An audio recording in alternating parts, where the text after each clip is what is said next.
Here we go. What's going on, people? Fame Entertainment here from TiCGN.com. Welcome to episode 31 of the Double XP podcast. Before we get the introductions rolling, I got to do a little bit of stuff. I let you guys know. So we are in August. This will be the last episode of the Double XP podcast on the TiC Network in August. Things will resume back in September. If you still want to watch the show, you can still catch it on iTunes, Podbean, and on my channel live. But for the August, you will not see it on the TiC Game Network. But other than that, I do want to apologize for us being pretty much all over the place over the last month. I was having to move shows, count shows, things like that. And we're going to work hard to win you guys back. We do apologize. This is 100% my fault. And I'm really thankful for my team for being understanding to what's going on with me in my personal life. So with that being out of the way, if you guys are watching us live, watch us on TiC Game Network, Podbean, or iTunes, thank you guys for rocking with us once again. Let's get these introductions rolling. We're going to start with my light-skinned brother from somebody else's mother, Mr. Nickodemus X. We're brothers. We're happy and we're singing and we're colored. Da-na-na-na. Give me a high five. Let me mute my mic. Like we always do about this time. I'm just gonna leave this podcast now. I'm done.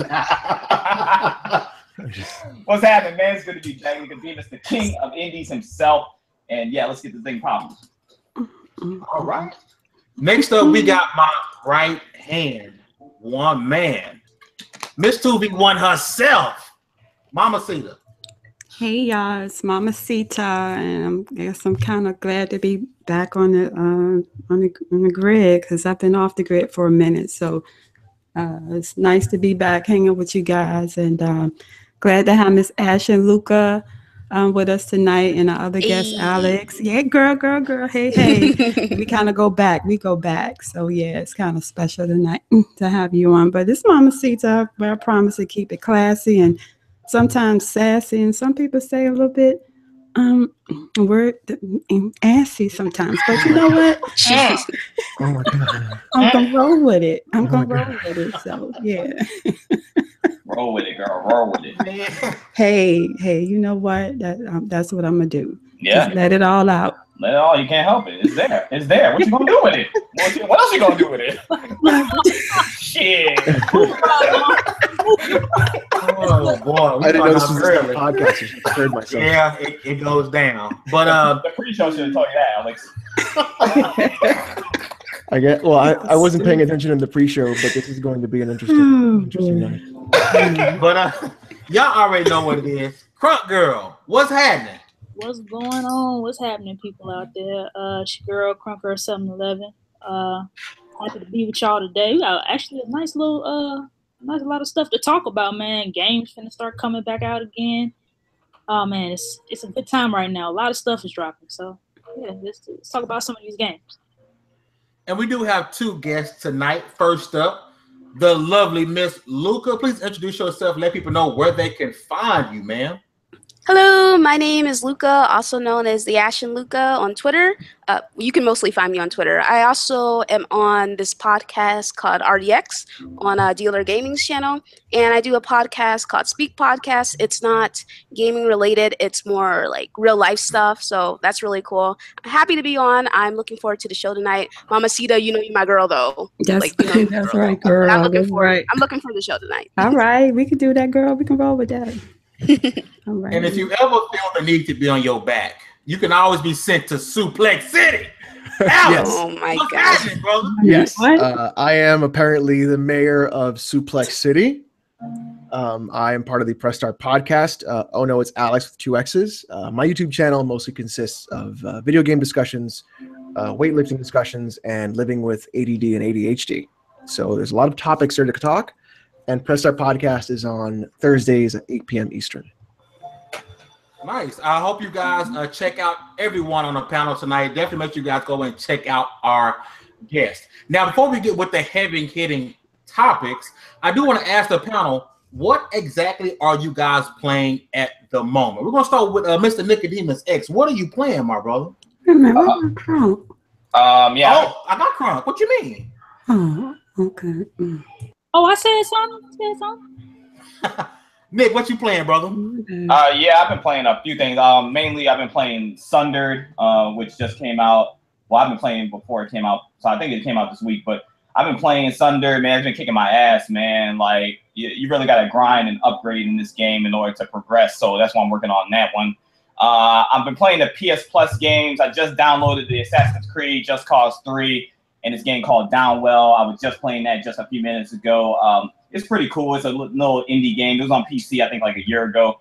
We finally got it on PS4, and I'm checking it out. It's okay. It's roguelike, which I don't like. So, like, when you freaking die, you got to start from the beginning. I hate that shit. But other than that, it's pretty fun. And then also, I've been playing Super Cloud Built, which is another PC game. Came to PS4 and Xbox One. It's like a freaking what they call it, parkour type of game. You got a freaking jetpack and all that good stuff. Ben, you know about that, right? You got it? Yes, sir. Yeah. So it's pretty fun, really fast-paced game. But other than that, that's really about it, man. I haven't touched my Xbox in a minute. I need to get back on Worry, honestly. I've been thinking about it. I think about it like almost every day. I need to get on there with y'all this weekend, though. That's what's up. We can get that going, brother. Yeah. I want to know when you gonna finish Horizon Zero Dawn, Nickodemus. Yeah, I don't know. I really don't know. Probably ain't finishing no games. Yeah, I haven't finished it either, but I'm just surprised that he hasn't. I thought about it. I thought about that too, man. It's just like it just doesn't pique my interest right now. I don't know. That's so disrespectful. You gotta always beat games on your time, man. Sometimes I buy a game this year, might not beat it till next year. I put it down and pick it back up. Yeah, I'm the same way. Yeah. I'm just surprised with Horizon Zero Dawn. I know, and that game honestly, you're right. That game honestly is my type of game, but I don't know. It's just like I'm all over the place right now and I can't commit. Oh, I get it. You know what I'm saying? I've been like a real gaming whore right now. I can't commit to one game. You know what I'm saying? Nasty. Yeah. Look, Fame, I did not sign up for this, okay? Oh, yes, you did. You sit your Cuban ass down. I did not sign up for this. Cuban Bond will not have this insanity on here. So that's where I'm at right now in my life. Mamacita, I know you've been off the grid, but what you been playing? Oh, wow. Well, you know, I've been backlogging everything pretty much. Playing games on Xbox that I've already played on PlayStation, like Dying Light and Dragon Age Inquisition. I played Path of Exile, the beta. That's such a good game. And yeah. It's so good. It's you know, that's where I'm at right now. So now I don't know why I'm even asking, because I know she's playing Persona 5, but Crunk Girl, what you playing? You want to know what? I haven't been playing Persona 5. What? Whoa. I've had to put it down because, you know, I got 100 and almost 50 hours. I'm on the last boss, like the last boss of the game, and he is whooping my head. So you gotta put that joint down. I put that joint down, I think it was last week, and I ain't picked it back up since. Like, I'll pick it back up sooner or later. I'm on like the last boss of the dang on game. So it'll get beat eventually. It's just, you know how it goes sometimes. You gotta put it down and then pick it back up and beat it in like a day. But yeah, Persona 5, of course, 160 hours in. Almost. Might as well say I'm done with the game. I just gotta beat the last boss. I beat Battlefield last campaign. I went back and beat that. I beat For Honor's campaign. Was it 2 days ago? I finally beat that campaign. I actually liked the campaign. The story wasn't shit, but the actual like fighting and stuff like that was pretty cool. For Honor's a really good game. So if you like a technical game, something that's not easy, that's kind of hard to learn, but you get gratification out of killing people, that's a really good game. Does anybody play Fortnite? No, I heard it was okay. I'll play it when it's free to play. Yeah, I'm not. Facts, dude. I'm not paying $40 for a beta. It's not happening. There's a lot of games that should be free to play that aren't. I'm not paying for that. What else have I been playing? I've been playing Styx, Masters of Shadows. Oh, okay, I see you. And I just started Until Dawn last night. Now you liking Styx? It's fun, actually. It's hard because I'm playing on the hard mode, so it's hard. It's definitely a B tier game. It's pretty good. I mean, it was free on And PlayStation. I'm okay with B tier because some B tier games, you know. Oh, that's no, there's nothing wrong with B tier games, but Yeah. that's, I mean, when you say like it's a B tier game, that's exactly what it is. Like there's some little quirks with it that are a little weird, but besides that, it's a solid game. Yeah, it's a pretty good game. Okay. I think, yeah, and I started Until Dawn. So Until Dawn, I'm like 10 minutes into the game. So. Okay. Miss Luca, what are you playing, man? All right, so I've been playing Bloodborne again, going through the campaign another time. Me and my friend are going through the DLC for that. And then I'm playing Dark Souls 3 for the 5th time so far. Second time on the Xbox, 3 times on my PlayStation 4. And then I'm also playing some Injustice 2. Man, that game is lit. It's fire. Like I don't even like fighting games, but that game's really good. So I've been going through that. Okay. Luca, tell me, what do you like about Bloodborne? I think it's really stylish. Like I like the background and the setting, and the story is very, very good. Like it's a really interesting story. It's not just a werewolf story, you know. See, I don't hear a lot about the story. That's why I was asking, like, how do you like it? You're like one of the first I've heard really say the story is really good. Yeah, the story is phenomenal. Listen, I know like all the promotional images and stuff marketed it as a werewolf story, but it's not. It's definitely not that. And I would say if you haven't played it yet, give it a chance because it's phenomenal. It's actually probably my favorite in the Souls series. Like I like it a lot more than any of the Dark Souls games. And I'm a huge Dark Souls fan. So. Okay, cool. Okay. Alex, my man, what are you playing right now, brother? So I just finished Metro 2033 Redux on Ranger mode. That was really good. And I'm also playing Soma. That's not so good. I loved Amnesia: The Dark Descent. I thought that was a phenomenal game. But when I'm playing Soma, I feel like how I felt during Amnesia: The Machine for Pigs, where there's nothing really threatening about the enemy that I'm facing. And there's no sense of urgency or a sense of tension in that game.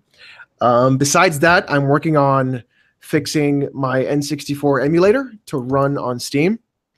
And I've got it pretty much solid. The only weird thing is that if I have the Steam controller on and then I turn the emulator on, it doesn't work. But it's a weird hiccup. But I've gotten Banjo-Kazooie, one of my favorite games, to run at 60 FPS. So I'm happy with that. That's fine. Okay.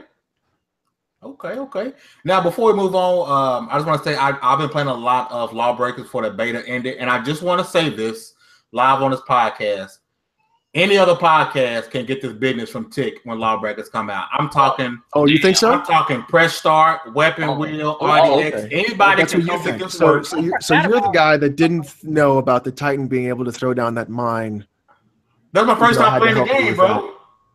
I appreciate you coming to help. I forget to learn again. I mean, you know I'm going to play on PC, so I mean, if you want to come get this work. Hey, wait, is there crossplay? I'm not sure, but if there was, I mean, you wouldn't stand a chance, fam. Listen, any podcast can come get this work from TiC. Damn. We're challenging any and every podcast to Lawbreakers. I mean, if you want to come on and mouse a keyboard, I'm perfectly fine giving you work. And if you want to jump on CS:GO 5-on-5, that's fine too. Let me build my PC and I'll come holler. That's crazy. So we're going to move on to the first topic of today. Now, we all know the Xbox One X is coming out soon, and one of the biggest, I guess, marks you could say on the Xbox, people saying it doesn't have as many games, especially compared to the PlayStation 4. We all know in the same breath that Microsoft is one of the, if not the biggest company in the world. They have billions upon billions of dollars, but we all can see blatantly that Xbox does not have a blank check.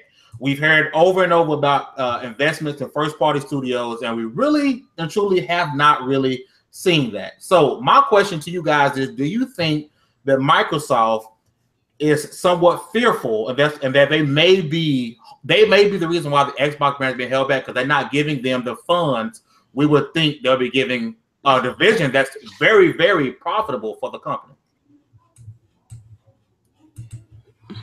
Anybody can do it. The funds to be profitable. I don't know if that's the case. I think maybe what they're doing with the Xbox brand is that they're marketing it as something more along the lines of what the Steam box was supposed to be. I don't know, guys, if you remember that at all. Yeah, I remember that joint. So if you ask me, when I look at what the Xbox brand can do, I think what they're trying to do is they're trying to get as many people to play on Xbox, whether it be on PC, whether it be on the console. And what they're doing with the Xbox One X, I think, shows that they're trying to punch up in their bracket towards PC gaming. They're trying to combine a lot of things with Play Anywhere. They're spreading a lot of the love around. They're doing a lot of things where you can say, if I have a PC, I don't need to buy an Xbox One X. I can just buy the game through the Microsoft Windows Store, and they can take all my $60. Or people can say, I'm very scared of building a PC. Here's a $500 equivalent that I can play instead, and I'll use that as well. So I think what they're doing is, instead of trying to just market the Xbox directly, I think they're trying to market the brand itself directly. I think that's why it looks like they're not getting enough funds, but I think they're just putting funds in different places. Now let me ask you this, Alex. Since you primarily play on PC. Yeah. Do you think the Xbox Play Anywhere is hurting the Xbox brand at all? No, not at all. Okay. Because they're still getting $60. If I have a PC that's capable, community actually supporting, are they going out? Because last time I heard, like, Gears 4 was dead because no one really bought it on PC, and so that was like that. I thought that was the going trend. Hey, this games is there, but the community isn't really picking up and buying those games. There really isn't. The thing about it, when you look at it, you have to compete with Steam, right? When you're looking at something like that, you have to be able to show what is basically called a UVP, or a unique value proposition. If you don't have a unique value of why I should buy on the Windows Store, then I'm not going to buy your product on the Windows Store. If the unique value is, well, you get to play with people on Xbox, that's not enough. I mean, that's great if it's like you and me. That's a very slim case scenario, but isn't the unique value is you can't play it nowhere else on PC but on the Windows Store? People will say, well, if it's not on Steam, I won't buy it. And that's true for the case for a lot of things. That's why Origin has such a rough start too. And Uplay is still a total nightmare. So when you look at it, what does Xbox have to do for people to say, this is better for me on the Windows platform than not? Because when you look at games like Rise, when you look at Dead Rising, when you look at what was the recent one that just came out recently that was an Xbox exclusive that came to PC on Steam? Started with Quantum Break, excuse me. So when you look at Quantum Break, they all came to the Steam store. So what am I really going to look for? Should I just wait and hold out and you'll put it on Steam sooner or later? Or is there a really incentive for me to buy it on the Microsoft Store?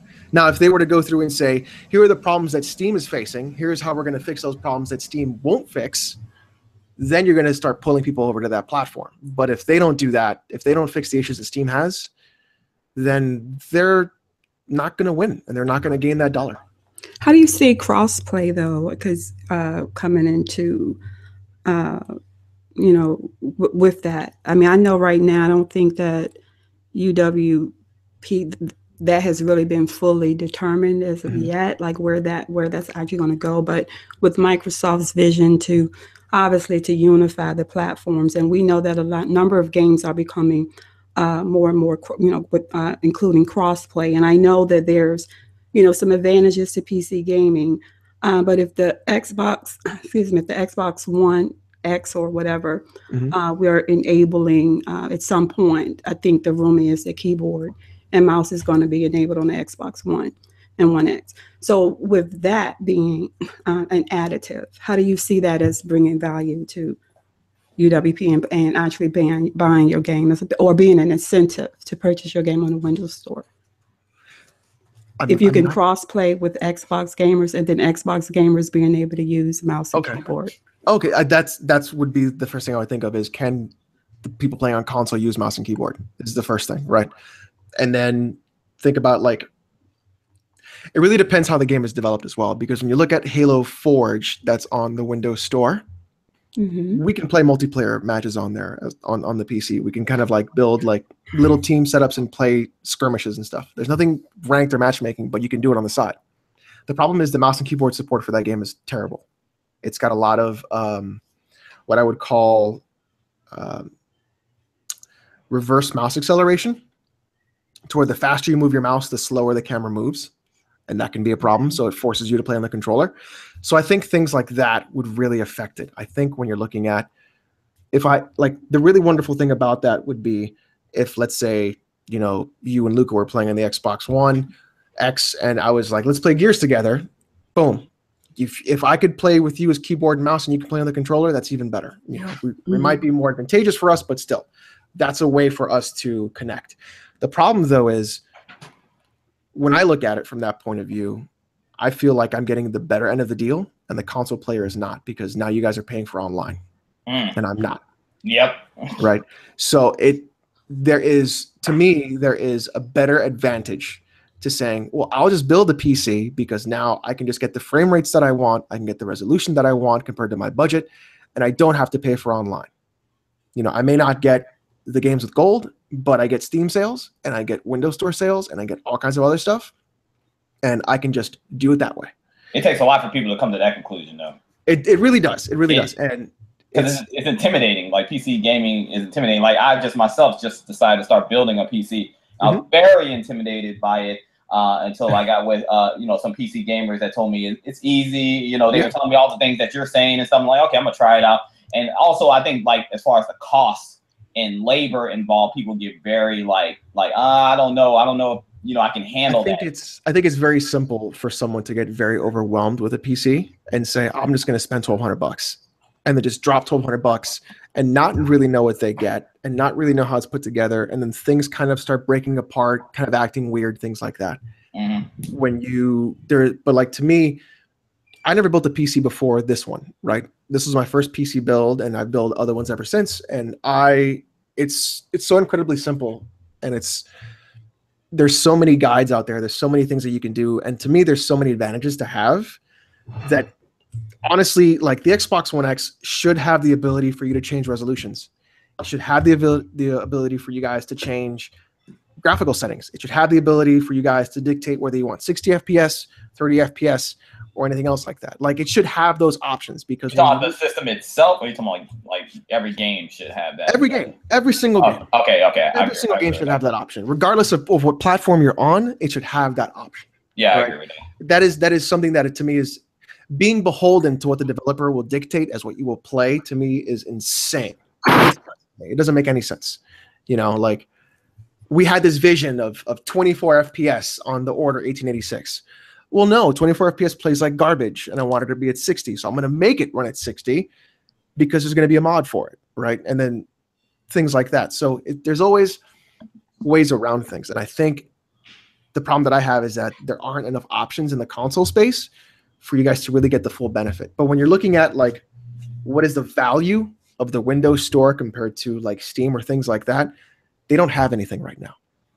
Gotcha. The only value that they could bring is that you can play with your Xbox friends. And that's just one. They need to be able to fix a lot of the issues that Steam has, like with refunds policy, with support, with global currency, with things like that. Because right now they charge 60 euros and $60 for a game on Steam. It's nuts. So a Steam sale happens, and that's when everybody buys it, because the thing is, everybody in Europe is paying $80 to $100, or no, I'm not 80. I'm sorry, that's wrong.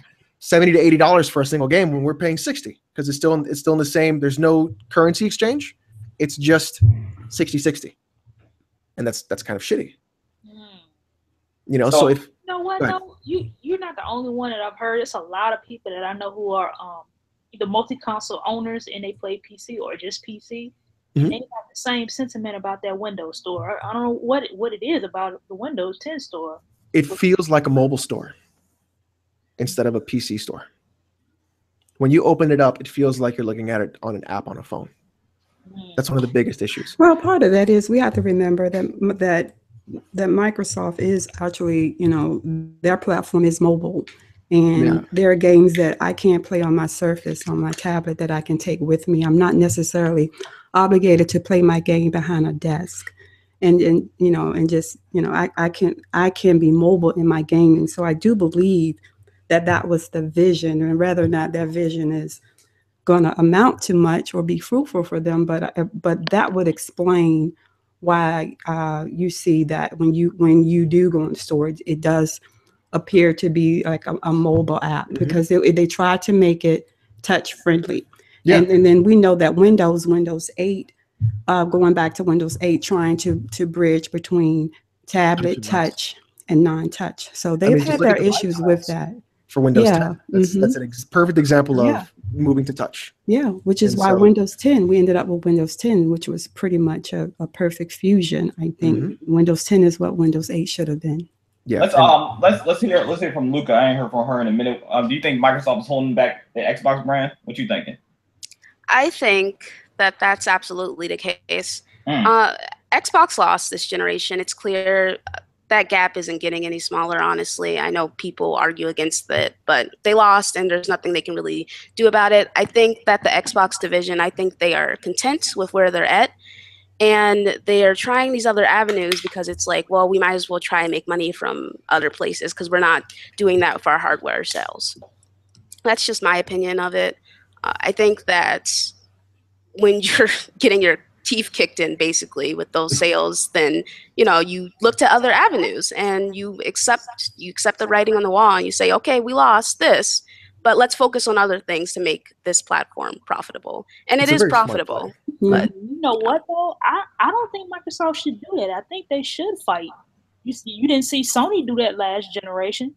Oh, I agree 100%. But they fought to the last freaking year, like till 2013. Yeah, but Sony has a different demographic than Microsoft does. Sony's brand, PlayStation brand, is worldwide though, Crunk. Microsoft and Xbox isn't. They're more isolated to North America and maybe some parts of Europe, UK. They don't have the groundhold worldwide like Sony and PlayStation does. So I'm not necessarily saying that they shouldn't fight, but there still is a different demographic. It was easier for Sony to continue because their audience was still waiting for them. Microsoft doesn't have that audience outside of the US and Canada like Sony does and PlayStation does, and that's fact.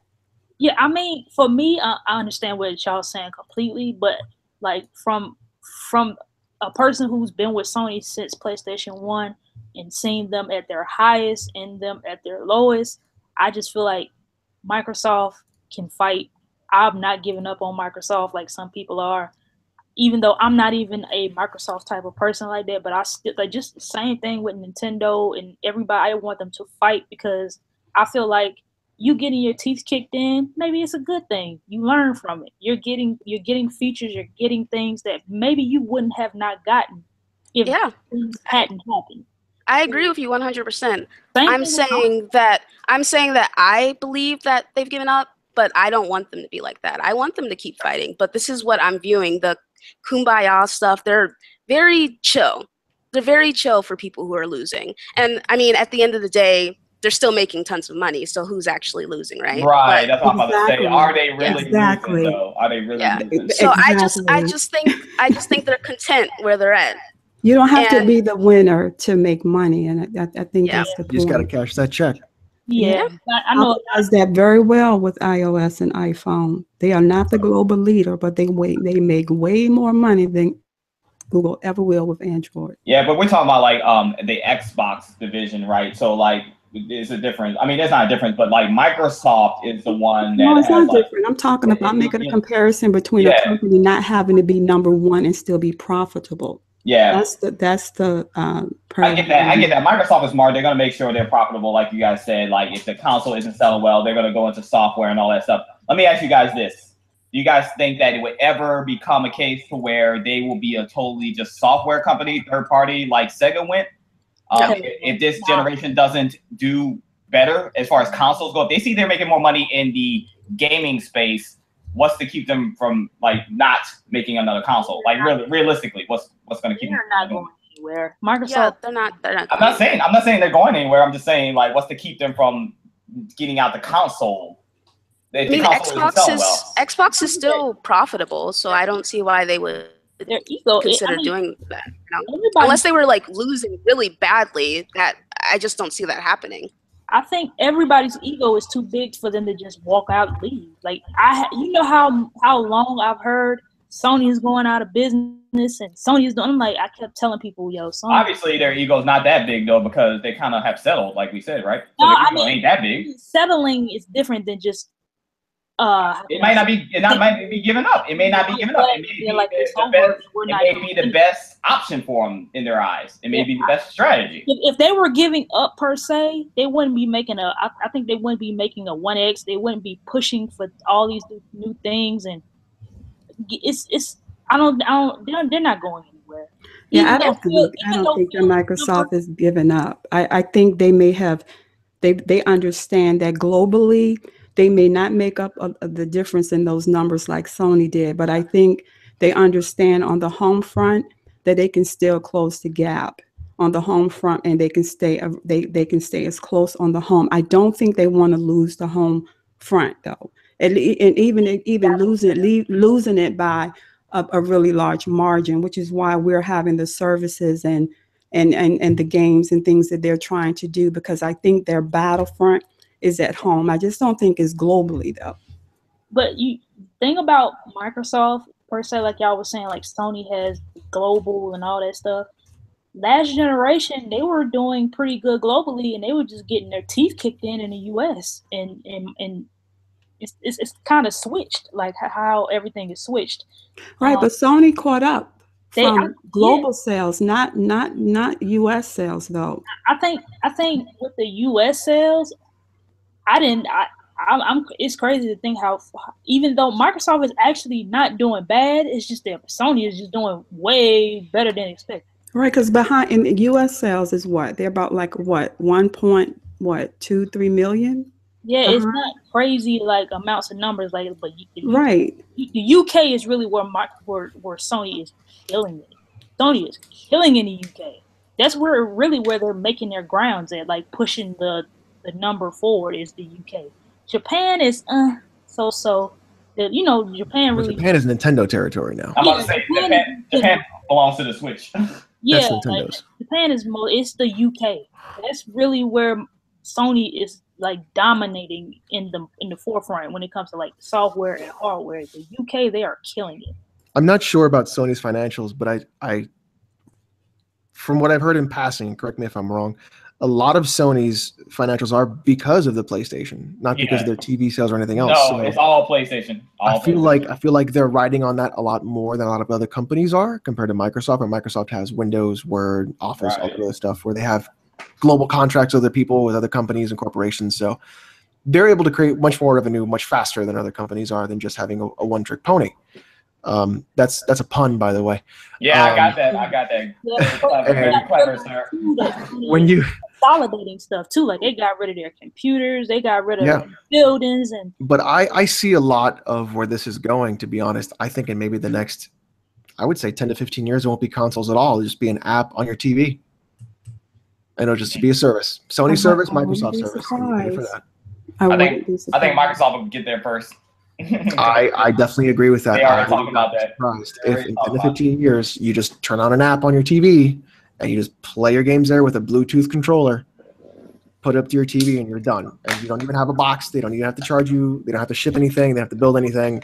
They save a ton of overhead, and they just make pure revenue. They're still going to charge us out the ass, I bet you. They'll still charge you $60 a game. Absolutely. Yep, absolutely. You don't even have a physical copy. $60 a game, and then they'll do. And I love to hear the arguments about resolution and frames and all that when that happens. Or we'll look back and be like, what were we sitting here arguing over all this stupidity? Yeah, but then it'll just be ping time. Exactly, connection. It's just like when we argued about bits, like 16. Yeah. We always gonna argue about something, and we're gonna look back and be like, what were we talking about? Yeah, my ping better than yours. Yeah, everybody start posting speed test results instead of like oh, I gotta move to in Kansas. I gotta move to Kansas, guys. What's your download speeds? I'll be right back. Mine are terrible. I live in Florida. It's covered in swamp. Is Fame back? I want to get his thoughts on it. Yes, sir. I am back. Me personally, I honestly and truly believe that Microsoft has gotten gun shy with Xbox, which is kind of sad because last generation the Xbox was selling amazing. It was the #1 console. Everything we saw as far as marketing on TV was Xbox. It was Xbox this, Xbox that, everywhere. And this generation, I think they had, ambitions that weren't necessarily feasible or things they shouldn't have never thought about doing. And when games want to come out and they weren't supported, Sunset Overdrive, etc., they weren't supported to the extent they thought they would be, they got gun shy. And they decided, you know what, I'm not going to continue to put money in something that they don't feel like they're getting their return, of what they put in. So I honestly believe Microsoft is gun shy. And like Lucas said earlier, I think somebody said as well, that's why they've gone to other avenues. Hey, let's try to do this and do that. And I honestly don't feel as if, not saying Xbox Play Anywhere is a bad thing, but I don't feel like the PC community has really adapted to those games over there. So it's kind of, you sort of diluted your brand for what? How were the sales of Gears 4 or Windows 10 PC worth, your dilution of your brand? I don't think so. I don't think so either. Like I said, I'm not one of the ones that get rid of Xbox Play Anywhere. I'm glad people get to play. So I'm glad folks get to play, Forza Horizon 3. I think that's freaking awesome. I'm glad more people get to play these games, but at the same time, I think they were starting to grasp for straws, and they went down this road, and I don't think this road has been as profitable for them as they wanted it to be. If you ask me, I will be perfectly fine, because I'm not missing out on the games anyway. I'm perfectly fine if they started back making true Xbox exclusives again. You will hope that people start supporting these games, but like I said, at the same time, I see why they went to PC, because, like I said, certain games aren't being supported. People, are talking about them and hyping them up, but they're not actually going out and buying these games. Right. There's no reason why Sunset Overdrive is one of my favorite games of generation. Still, there's no reason why we shouldn't already be talking about a Sunset Overdrive 2. It's the fact that Insomniac says they're going to make Sunset Overdrive with or without Microsoft. They're waiting for Microsoft to call about Sunset Overdrive 2. That shows you Microsoft is gun shy about funding that game because of the sales of the first one. The game even went to Games with Gold, and people still really weren't playing that game. Damn. And it's a fun game. It looks like it's fun. I mean, it's Insomniac. I don't know about people weren't playing it when it went to Games for Gold, fan. I don't know about that one, because I think that's where people discovered Sunset Overdrive, because on my friends list and my 300 some friends, and that may not be a lot, but I saw a lot of people playing that game, and I did see a lot of people on social media asking where this game came from, and people letting them know that this was a 2014 game. Okay, you just completely missed the boat. I fought Microsoft in this area, especially earlier this gen. I really fought them in marketing. I just think that they did not put the money where they needed to put it when it came to putting these games in front of the Xbox community. And I get that there was a lot of backlash and a lot of stuff that they were up against, but I still felt like the Sunset Overdrive, even Ori still did pretty good, but I still feel like these games should have been on television. They should have been in advertisements. They should have been everywhere. You should have marketed. You had a first party games from Ori to Sunset Overdrive. Quantum Break,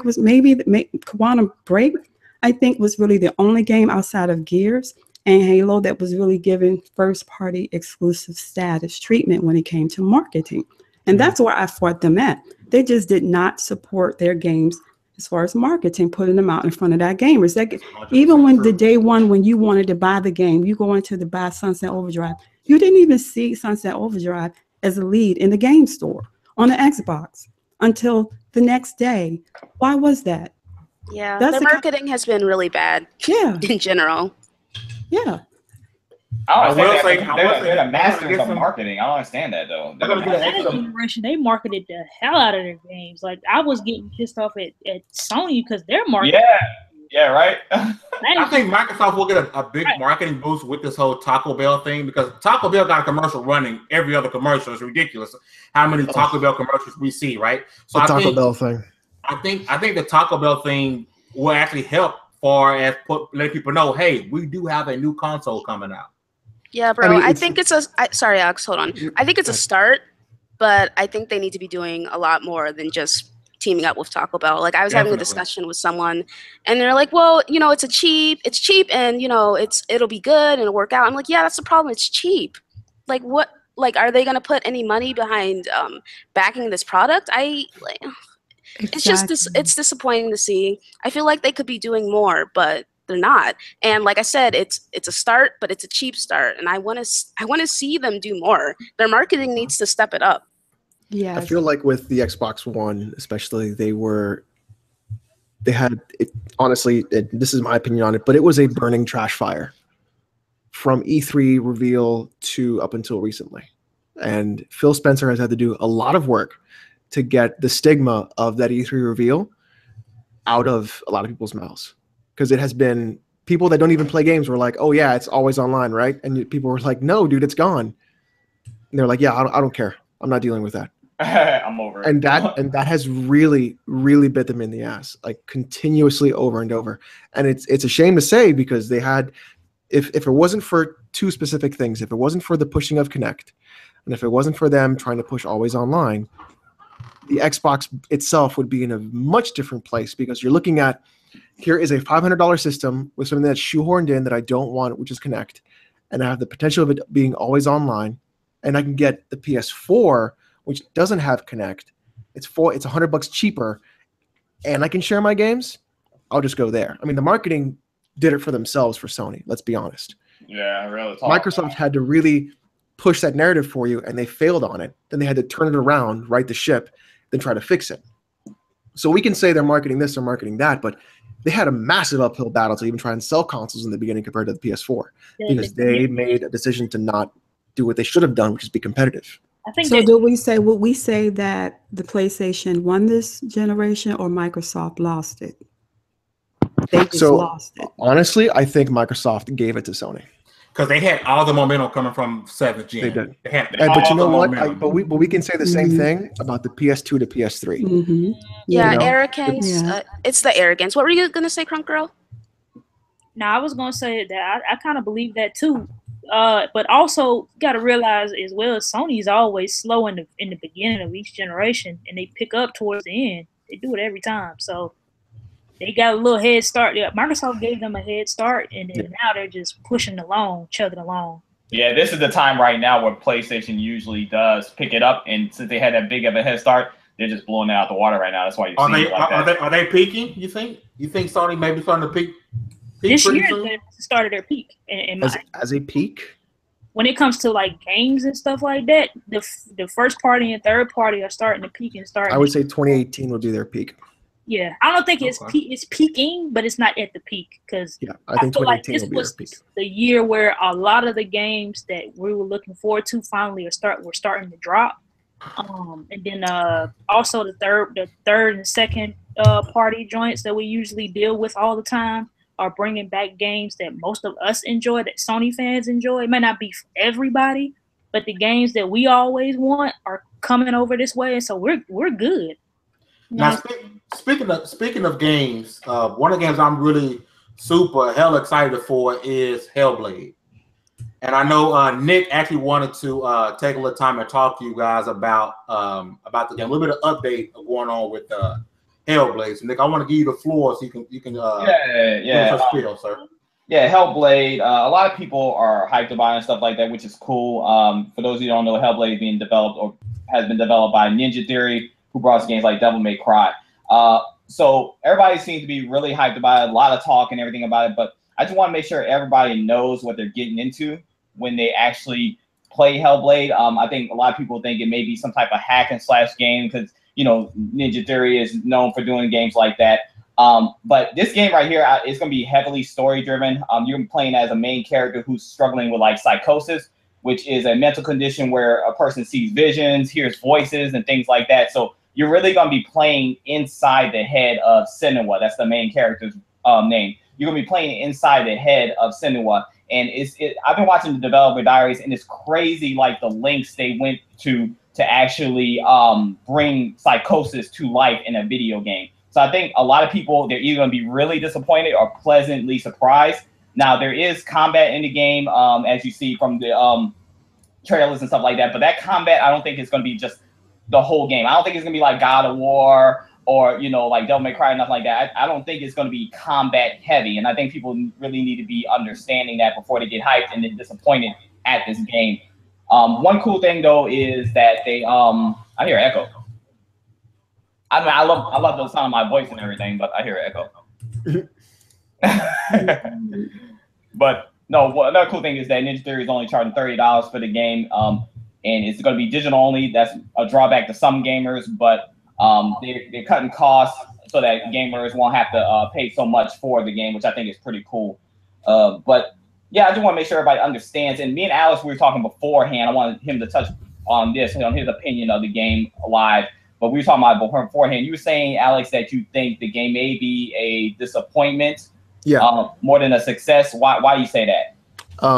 I don't think it's because of the price. I think the price is just right. I think what's happening is the hype machine is definitely rolling behind this game. There's a lot of potential with it, but I think there are a lot of smoke and mirrors being shown. And I think things like the camera perspective may be an issue, especially if you're fighting enemies. I feel like it's going to be a very linear game. It definitely is. It definitely. I don't think they like leading people astray with that. I don't think they're leading people astray, but I think they've been straightforward with the linear. I don't think people will be prepared for something like that. That's You're right about that angle, though. But look though, I think when it comes to linear games, I think we need linear games to because it's so much like open world games. Right. Like I feel like a linear game is just what some gamers need, man. I know I need this shit. Well, there's nothing really wrong with a linear game, right? I'm not saying that in a negative way. What I'm saying when I mean linear is it feels very Final Fantasy 13, where it is a literal corridor.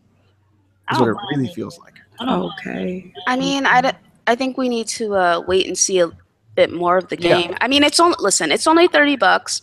The dev said it's going to be 8 or 9 hours. I don't think anyone's going to be tricked or not understand what they're getting into. Like, I'm not expecting a whole lot, but I'm still excited for the game. I'm still going to pick it up day one. I would say purchase with caution.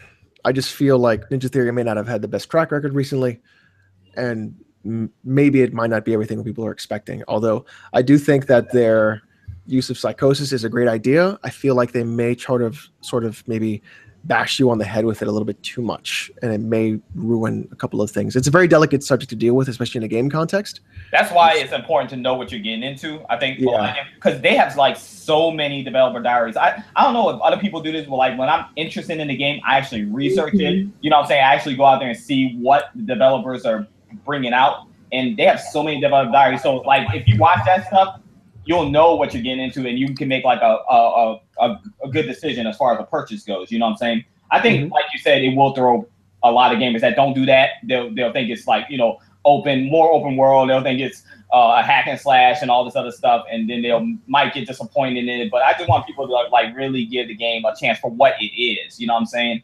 What they wanted to be, huh? Rather than what they wanted to be. Exactly. Yeah.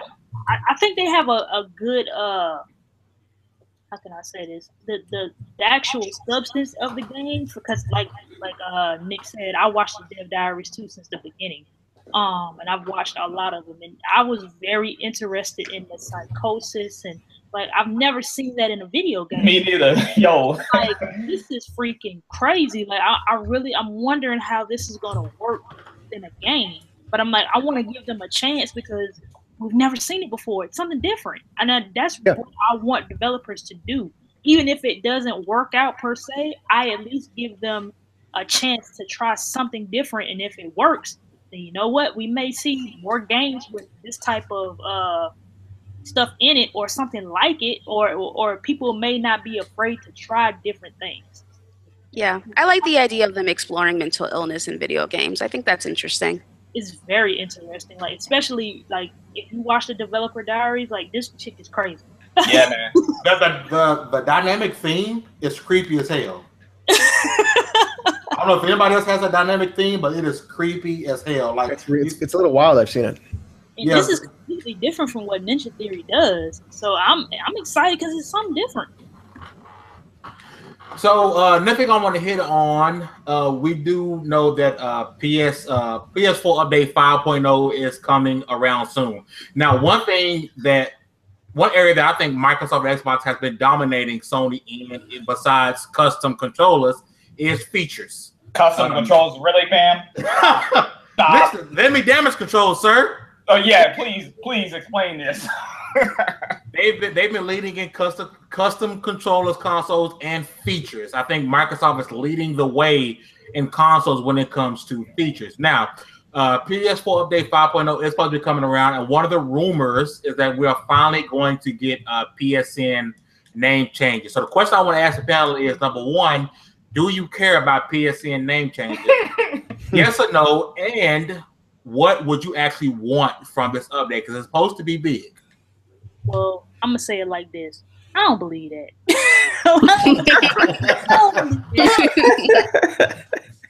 I'm sorry. If you want a new name, you just gonna have to start over, dog. I don't you do it. She's like, it's not happening, fam. It's logical. We've been asking for that. Well, I ain't been asking for it because I'm glad I picked the name that I wanted. I've had that name since like 06.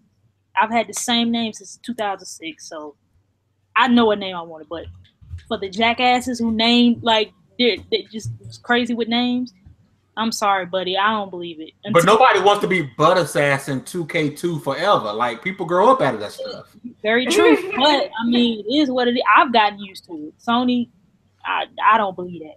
I used to have a lot of really inappropriate names when I played on Xbox. So I think what I do want, I actually want some more stuff for Share Factory. I think we need a Share Factory update.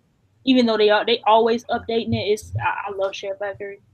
And that's pretty much it for me. I'm content with what they've been giving me, to be honest with you, feature wise. But some things that I think would be kind of cool is with the what is it? What Microsoft was doing with the when you buy digital or whatever and you can return them or whatever. Oh, digital refunds? Yeah, digital refunds. I think Sony needs to start doing that. They really need to get on the ball with that. And I think that's pretty much it for me. Because most of the stuff that they've been bringing, I'm happy with for the most part. And maybe 16 player when it comes to party chat. They can maybe go up to like 16, but other than that, I'm good. I'm content. I'm fine with what I got. Okay. Awesome. Luca? Yeah, I don't really be wanting all that crazy stuff. I'm content. Do you care for name changes, or what do you actually want from this new update, Luca? Yeah, I would like to change my name just so I can keep it consistent with my Xbox and my Twitter and all that stuff, because the name I have on my PlayStation is very different because I got my PlayStation before I only got my Xbox like in October of last year. So I would like to keep it consistent. As for features, I like what I've been getting from my PlayStation, so I'm with Crunk Girl in this. I don't really need anything else except for those like digital refunds would be dope, but I usually don't return games, so. Me neither. I'm just saying it's just something I think Xbox has that I think Sony should capitalize on. Absolutely. They need to have it. Yeah. And like I'm with you on that, Luca, because everything was across the board for me except for my Xbox Live Game Attack. Of course I had to make a new PSN, but my Xbox Live Game Attack was insane way in 2K6. So I was happy that I had the option to go in and change it so everything is streamlined across the board. Yeah, I would like that. Yeah, I would like things to be consistent. That's about it. Okay. Nickodemus. The king himself. The king himself. Do you believe the PSN name changes? And also, what do you want from this 5.0 update, sir?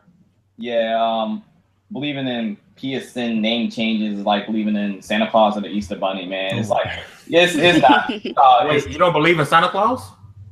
Hold your daughter's ears tight, but hell no. Santa Claus is fake. Nah, man, I don't think it's coming though. But it'd be nice. Honestly, it would be nice to have. Me personally, I wouldn't change my name because I'm such a YouTube star that it needs to stay what it is right now. You know what I'm saying? It has to. It just has to at this point, guys. I'm just too big out here in these streets. Nobody know who you are. Ain't nobody coming to see you. Please I don't think nobody's coming to see Nick. What happened at Denny's? What happened? All the autographs. Well, let's not talk about Dennis now. Let's not talk about Dennis. You don't want to talk about Dennis. You're gonna get Mamacita fired up again. Let's not talk about Dennis. Keep on talking, Nick. Keep on. I like when Mom gets fired up though. But all right. But as far as other features, the digital refunds that definitely would be nice because I do buy games digitally that I would like to refund. That would be dope. But other than that, really, I know Xbox has a lot of features and stuff that are really cool. But for me, like, I don't really have time to dibble and dabble in features and all this stuff when I'm on my system. I barely get time to play as it is. And when I get on my system, I just want to play games, honestly. So, other than digital refunds and name changes, that's really the only thing I think they need, so. What do you mean dibble and dab in features? One of the features they have is when you buy your games on your system and you invest in them, you get some money back. Yeah, biggest that's cool. I said it's cool. All right, then. I said it's cool. I said I would like that. What you talking about? That's one of the main services on Xbox that my PlayStation don't have. That's cool. I gave them props. Now we need to get some games over there next, right? I got a lot of games. Me too. Oh Lord. Okay. I got a lot of games.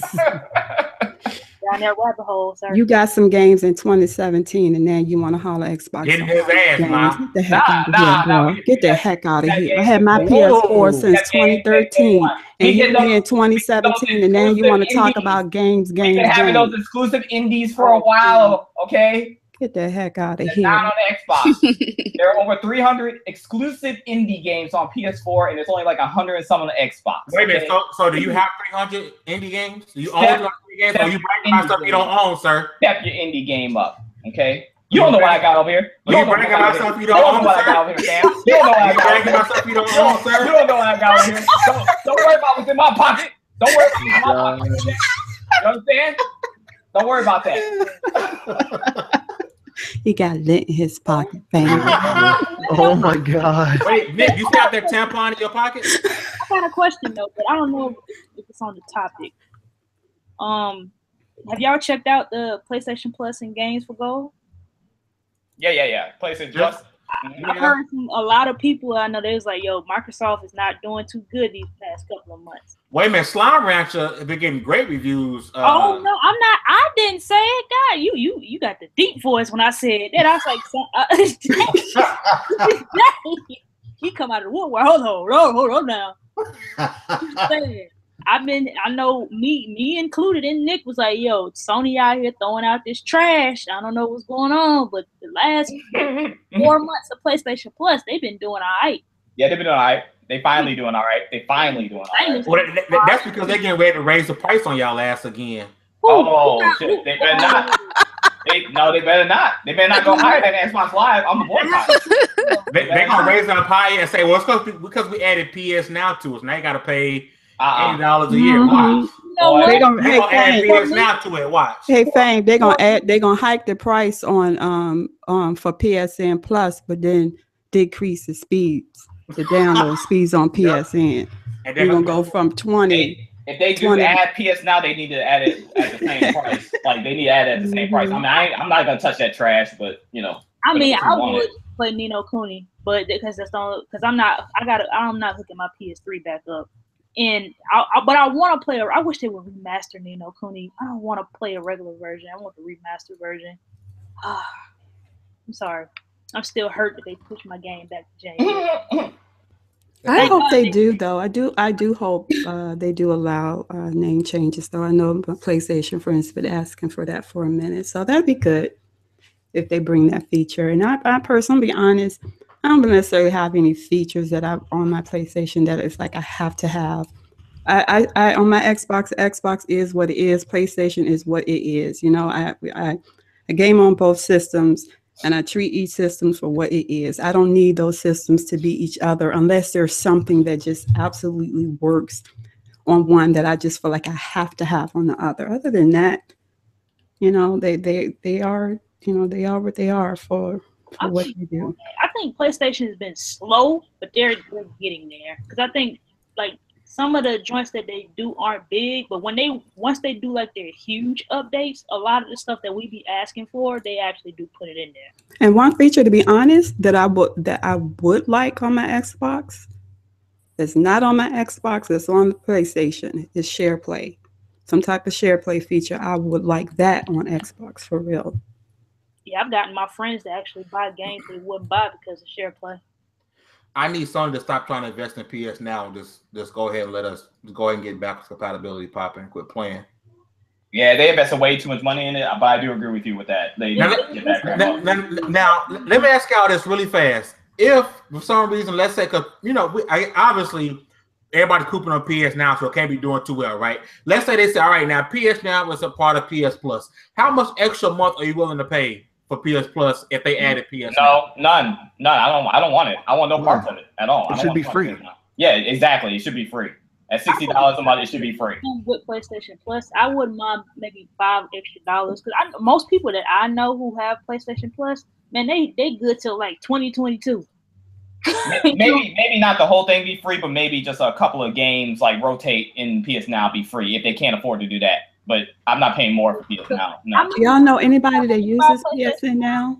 Jay Barry only. He's the only person that uses that. No, that's not true. I know some people who actually do play. No, Jay Barry. The only person that uses it. Jay Barry and 2 or 3 people on the console. That's it. He does play PlayStation Now, man. But I know some other people that do as well. No, 4 motherfuckers on the planet use PS Now. Stop. No, I'm dead ass serious. That's not. Come on now. I do know some people who actually have tried. It's more than 4 MFs. Yeah, man, it's more. All right, 5. How many people on the console? 5 MFs on PSN now. 10 people on the console. 10 y'all. Nah, but I think the only issue with PlayStation Now for people is because it's streaming. If it wasn't streaming, nobody would have a problem with PlayStation. If they gave the option like Microsoft does where you can download the game. Yeah. That's all they need to do. I would be honest. If you let me download it, no, I know it's a little bit too high. Because the way Nick is shitting on it like it's completely like I think the service is cool. It's just that the whole streaming thing is. That's what it is. That's what kills me. That's what I don't like. The streaming kills it. Like that's nothing.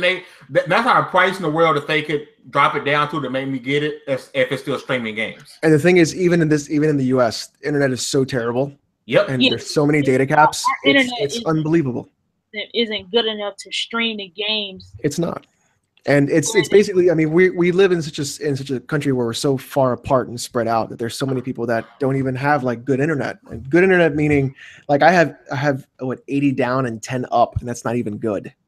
But I'm paying like $100 a month for it because of where I live. Yep. You sound like, man, I'm in the country, so I'm like in South Carolina in a country town. Yeah. I have one provider for cable and internet, so I'm paying like 80 to 100. Yeah, that's what I'm paying. So I live in the swamp, so. So I got like 100 down, 5 up. Wow, I wish. Yeah. I wish I had it down. I'm just saying, but I'm really not really even getting that because of why the PlayStation and Wi-Fi don't mix. No, they don't. They don't. It's that 2.4 gigahertz band. Doesn't mix. The weirdest thing. And the thing is, I don't even have the Pro. I still have the vanilla PS4. That 2.4 band in it. Trash. Yeah, man. But like I said before, I said it again. If all my games are still looking good, I'm not buying no Pro. If I get games that look like Horizon, there is no need for me to get a Pro. Let's put that out there. Okay. Now we are going to get ready to wrap out of here. I hate to cut the podcast a little bit short, but we got some things coming up. If you guys have noticed, next Wednesday we will have a double XP special. We do have a debate coming up with Jay Barry and KidSmoove, so make sure you guys join us for that. We are back to our normal schedule. We are bi-weekly, so every other Wednesday we'll be back with a regular show. But I said we do have a debate next Wednesday. There's also a debate happening tonight, like an hour after this show, so make sure you guys come and check it out. You're not going to want to miss it. Let's get these outros going. I hear an echo. Lord have mercy. My light-skinned brother, Mr. Nickodemus X. Yeah, what's good, man? Thanks so much to the chat, everybody who tuned in. Appreciate all you guys. Make sure you hit that like button on the way out. We appreciate that. Shout out to Luca and Alex, our guests. Great having you both on. Thank you. You know what I'm saying? Come back anytime. Really. Oh, yeah. Y'all. Thanks. It was awesome. Yeah, I really appreciate y'all gracing us with y'all presence. But we out of here, man. This is Nickodemus, the king of indies himself. Make sure you check out my YouTube channel if you want some great content in general, but I mainly stick with like indie gaming and stuff like that. No drama, no beef, no problems. You know what I'm saying? I just make money. All right, I'm out of here. And we got my right hand, one man, Miss Dirty Diana herself. Oh, shoot. Oh, wow. Dirty Diana. Oh, you know what? Let me say goodness. this. Let me say this to Alex and to Luca. You know, it takes a special type of personality to come on to the Double XP podcast and deal with Pony Demus. The king himself. So, yeah. So I want to say, first of all, thanks to y'all for being able to deal with him for the I'm not that bad. Well, listen, okay, y'all know what I deal with. So I appreciate y'all. Jack Johnny's on my podcast. So. I appreciate y'all. Yeah, first of all. So let me say that. But y'all know that's my boy. Y'all know I just pick up on that. That's my boy, though. That's my boy. But just thank everybody for chiming in tonight and having the team back together. And Crunk, as always, you know, girl, you're listening to you tonight, just kind of, get my feels back with gaming and kind of getting back into the grind with y'all. I'm just looking forward to where we going with this. And other than that, y'all game on and keep it classic. All right, Crunk Girl, what's happening? What's happening, man? Thanks for having me as always. Shouts out to the guests. My first time talking to both of y'all, but I've seen both of y'all before. So dope. Shouts out to all the people in the chat. Y'all already know y'all can catch me on Twitter at Crunk Girl 711. Like I said in the chat, since Black Planet. Yeah, I've had the same name since Black Planet was popular. Wow. Throwback. Oh my God. Lord have mercy. I've had the same name, Planet, and that's what 05. Yeah. So that's why I'm like, name change. Why?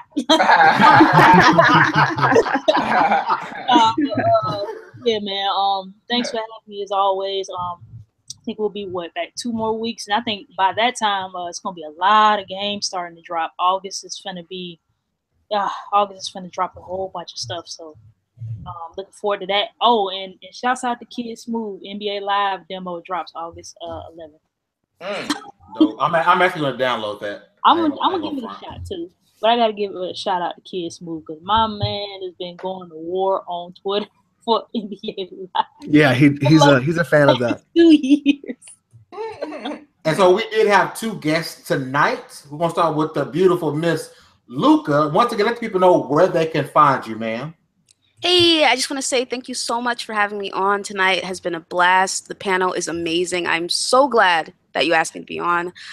You guys can find me at the Ashen Luca on Twitter, and I'll be posting links to the shows that I'm on there. Cool. All right. That's what's up. That's what's up. And I got a bad back, so I'm so glad I was taking to Suplex City. Alex, where can they find you, brother? You can find me at it's Alex with 2 X's. My YouTube channel and my Twitter is the same. It's also the same on my Steam ID. So if you want to play some games there, you can. If you want to learn about video games, the business side, fitness, and anything else, let me know. See my videos, see my content. That's what's up. I need to check that out. Okay. I need to check that out.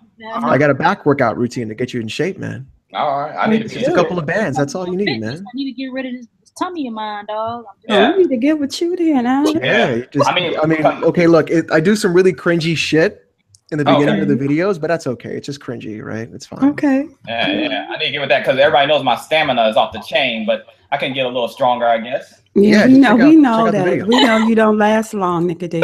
Oh my God. Lord have mercy.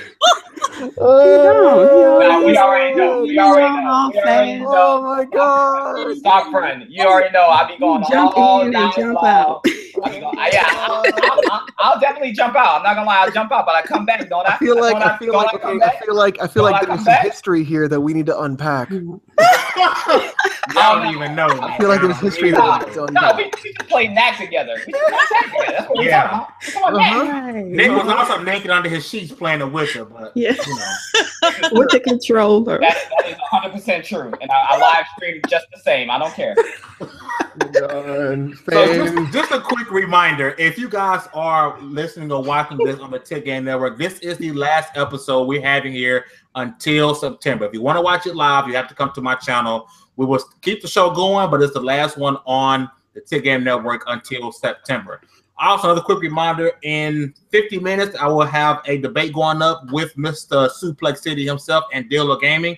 I know some people came into the chat thinking that this was it. This is not it. That debate starts in 50 minutes. Make sure you guys come back and check it out.